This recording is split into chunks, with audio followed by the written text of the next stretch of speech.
Notre série Fallait y penser. Ce soir, un parfum d'Extrême-Orient. Loïc Scheffer et Olivier Stéphane nous font découvrir l'art du kimono avec une brocanteuse strasbourgeoise.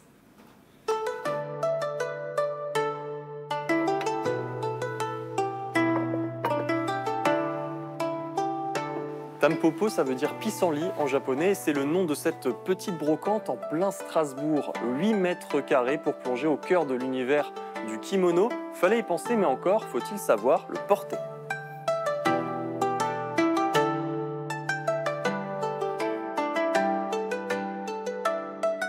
Dans le mot kimono, il y a d'une part le radical ki, qui vient du verbe porter en fait en japonais, et mono qui veut dire une chose. Donc littéralement, ça veut dire une chose qu'on porte en fait, un kimono.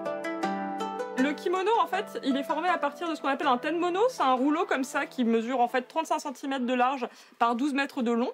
Et en fait, à partir d'un rouleau comme ça, on va faire un kimono entier. Mais ça va quand même être du sur-mesure, c'est-à-dire qu'on va, on va coudre plus ou moins loin des bords en fonction de la largeur de la personne. Vendre des kimonos, cela n'avait rien d'une évidence pour Anna Lafargue. Amoureuse du Japon depuis toute petite, elle en a appris la langue. Mais c'est en 2022 seulement qu'elle ose quitter son métier d'illustratrice pour vivre de sa passion.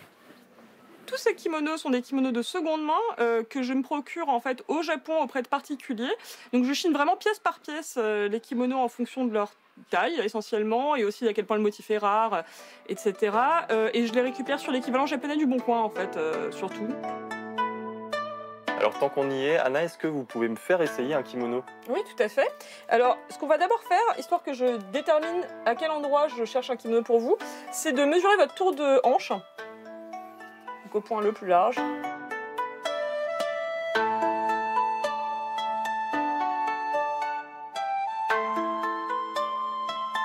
Là, on est pas mal. Oui, là, on est bien, ouais. Alors, donc, oui. Les étapes clés? Et donc les étapes clés, donc d'abord on croise le kimono de manière à former un Y minuscule. C'est très important parce que le sens inverse en fait c'est le sens des gens qu'on enterre au Japon.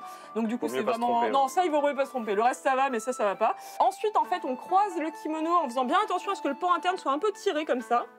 Et si possible on fait en sorte que le dos soit le plus droit possible derrière la colonne vertébrale. Et enfin, on fait le nœud de hobby.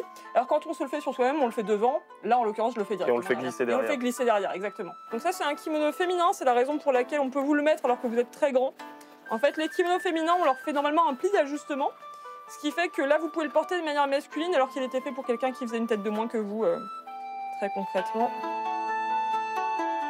Votre idée, c'est d'habiller tout Strasbourg en kimono?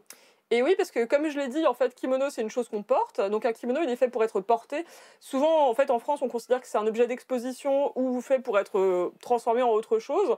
Et moi, mon objectif, c'est de trouver des pièces qui soient en état d'être portées et de les mettre sur des personnes. Voilà. Et de les faire essayer. Et de les faire essayer. Et si possible, adopter. Voilà, parfois, je convertis. Chez Tampopo, les kimonos coûtent entre 60 et 140 €. Si vous aussi, vous êtes à l'origine d'une initiative pour mieux découvrir une culture ou toute autre idée, écrivez-nous. Fallait y penser tout attaché @francetv.fr. À très bientôt.